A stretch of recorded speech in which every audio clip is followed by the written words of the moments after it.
Hello everyone, welcome on Scholar Shrunk. Shivani Bhardwaj is here. Let's start our EVS question series for KVS, UPTET, PRT and MPTET. Part 8. First question of the session is rocks which contain fossils are. चट्टानें जिनमें जीवाश्म पाए जाते हैं वो कौन सी चट्टानें हैं? Option A sedimentary rocks, B metamorphic rocks या सी इग्नियस रॉक्स. अवसादी चट्टानें, रूपांतरित चट्टानें या अग्निमय पत्थर. हमारी 3 टाइप की रॉक्स हैं, सेडिमेंट्री, मेटामॉर्फिक और इग्नियस रॉक्स. सबसे पहले जब वोल्केनो फूटता है तो हमारी कहता है सबसे पहले जो फॉर्मेशन होती है रॉक की वो होती है सेडिमेंट्री, देन मेटामॉर्फिक और देन इग्नियस. तो सबसे पहले सेडिमेंट्री, फिर उसके बाद मेटामॉर्फिक, फिर इग्नियस और फिर दोबारा से सेडिमेंट्री बनती रहती है. तो जिन रॉक्सों में, जिन चट्टानों में जीवाश्म पाए जाते हैं वो है हमारी option A sedimentary rocks. Next question that is the thinnest layer of the earth is. पृथ्वी की सबसे पतली परत डैश है. Option A crust, B mantle या कोर. हमारी जो पृथ्वी की वो 3 परत हैं, 3 लेयर्स हैं, क्रस्ट, मेंटल और कोर. आप इस इमेज में देख सकते हो जो हमारी क्रस्ट है वो होती है सबसे ऊपर, फिर हमारी mantle and then core. Core के 2 पार्ट्स हैं, आउटर कोर और इनर कोर. तो कोर जो हमारी सबसे ऊपर होती है और यही सबसे हमारी पतली परत होती है. तो इसका आंसर क्या हो जाएगा? The thinnest layer of the earth is crust. The next question, the movement of the earth around the sun is known as. सूर्य के चारों ओर पृथ्वी की गति के रूप में किसे जाना जाता है? Option A rotation, B revolution या सी इंक्लिनेशन, झुकाव. हमारी जो अर्थ है 2 टाइप का मोशन करती है, 2 टाइप के करते हैं. वो है पहला रोटेशन और दूसरा रेवोल्यूशन. रोटेशन जब हमारी अर्थ अपनी ही एक्सिस पर घूमे, मतलब अपनी बिना पोजीशन चेंज करे घूमे, उसे तो कहते हैं रोटेशन. अब बी रेवोल्यूशन क्या होता है? जब हमारी जो अर्थ है वो सन के चारों ओर घूम जाए. हमारा सन है और ये हमारी अर्थ जब इस ऑर्बिट पे घूम जाए तो उसे कहते हैं रेवोल्यूशन. तो इसका आंसर क्या हो जाएगा?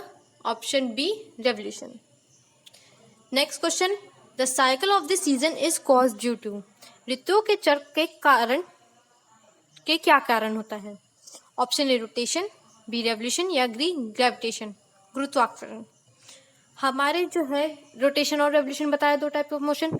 रोटेशन जब अपनी एक्सिस पे घूमता है उसकी वजह से होता है दिन और रात, और वहीं रेवोल्यूशन जब हमारी जो सन है पूरी अर्थ जो है पूरे सन का चक्कर काटती है उसकी वजह से होते हैं सीजन्स, बदलते रहते हैं. 4 मेन सीजन है, समर, विंटर, स्प्रिंग और ऑटम. तो ये साइकिल ऑफ सीजन का कारण क्या है? रेवोल्यूशन, पृथ्वी की परिक्रमा.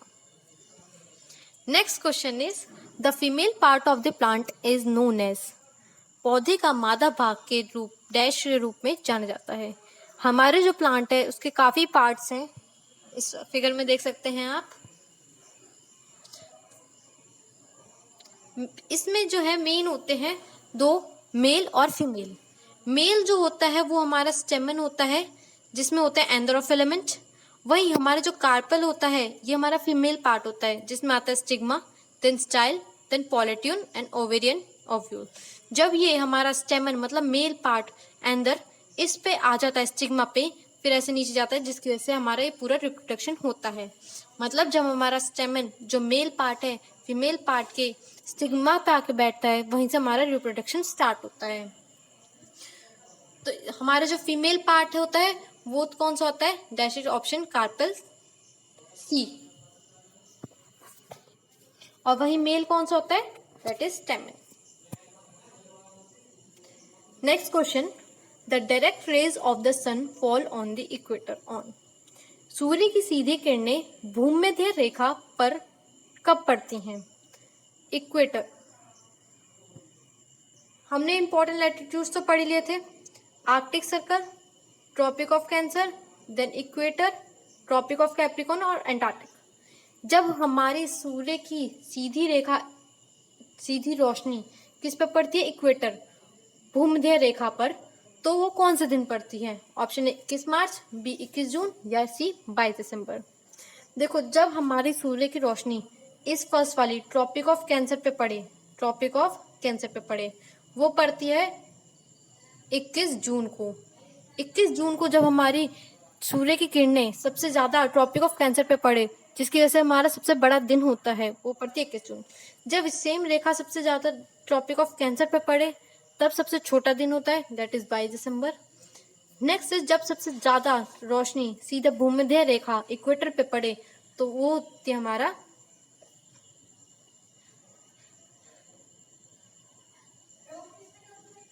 21 मार्च पर। 21 मार्च को हमारी जो रेखा इक्वेटर पे भूमध्य रेखा पर सबसे ज्यादा रोशनी पड़ती है, और 21 जून को ट्रॉपिक ऑफ कैंसर पे। वहीं 22 दिसंबर को ट्रॉपिक ऑफ कैप्रिकॉर्न पे पड़ती है। Next question, map showing distribution of forest are.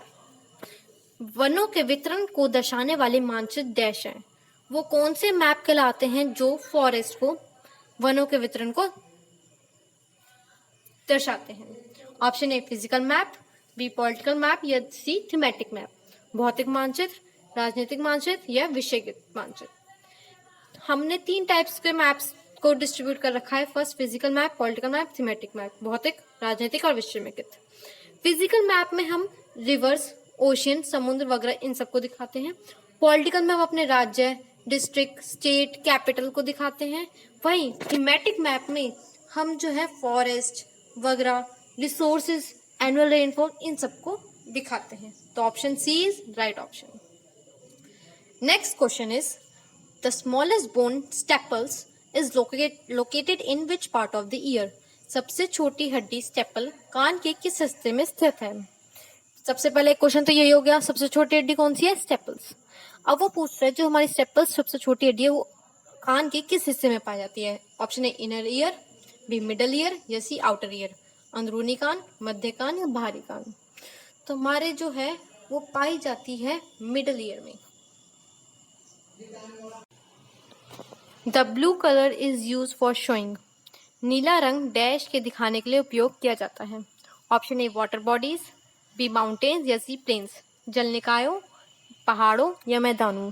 जब हम मानचित्र बनाते हैं, मैप बनाते हैं, तो हम किसी अपनी चीज़ों को इजी आइडेंटिफाई करने के लिए हम कलर्स का यूज़ कर लेते हैं। तो हम इसमें क्वेश्चन पूछा गया कि जो ब्लू कलर है वो किसके लिए दर्शाता है?